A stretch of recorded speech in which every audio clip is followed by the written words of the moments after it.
আরে হোস্টেলের বর্ডার আমি এখনো এখনো প্রায় বর্ডার বর্ডারের মধ্যেই এই আজকে নবীনবরণ এবং বিদায় সম্মেলনে মঞ্চ উপবিষ্ট আমাদের অধ্যক্ষ মহাশয় এবং আমার সুপারিনটেন্ডেন্ট এবং সুরায়াদি ইসন্দা এবং ভারতদা সকলকে যথাযথ সম্মান দিয়ে হোস্টেল সম্পর্কে বা হোস্টেল লাইফ সম্পর্কে বলে বোঝানো যাবে না কি।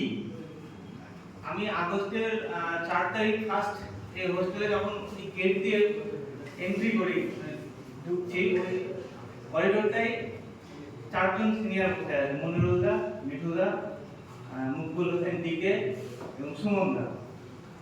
ওখান থেকে কি ব্যাপার আমি কি দাদা এটা হোস্টেল না এটা 5 স্টার হোটেল। এই কথাটা আমার সারা জীবন মনে থাকবে। যাই হোক তারপর ঢোকার পর জিজ্ঞেস করলো বাড়ি কোথায়, বললাম।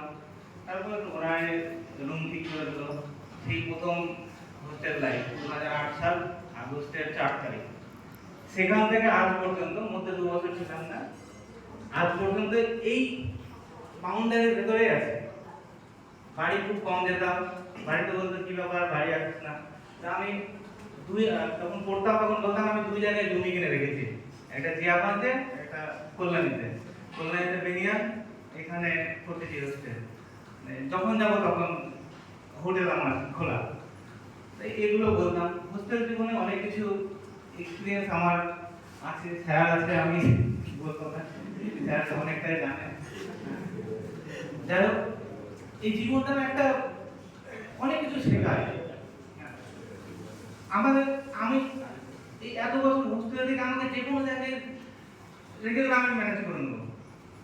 সে ফাঁকা স্টেশনে বলো শুধু ঘুমিয়ে যেতে আমি ঘুমিয়ে যাবো, কোনো অসুবিধা নেই। এমন একটা অ্যাডাপ্টেশন চলে এসছে এর ভেতর। আমাকে যদি বলা হয় যে ওই ওখানে জঙ্গল আছে বা ওখানে নোংরা, কোনো সমস্যা নেই আমার। কোনো জায়গায় গিয়ে মানুষের সঙ্গে কথা বলাটা এগুলো হয়তো আমাদের একটা গ্রামের দিকের একটা আলাদা একটা আম থাকে বা এই হয়, কিন্তু মিশতে আমার কোনো অসুবিধা হয় না। এগুলো আমি হোস্টেল থেকেই শিখেছি। হোস্টেল থেকে খেলাধুলা, এখন অবশ্য খেলে নয় জন্য শরীরটা এরকম।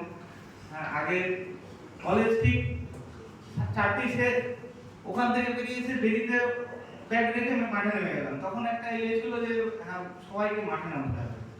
তখন মোবাইল ছিল না, আমি সেকেন্ড ইয়ারে উঠে একটা মোবাইল পাই, সেই নোকিয়া 210, তাও সেই রকম অবস্থা।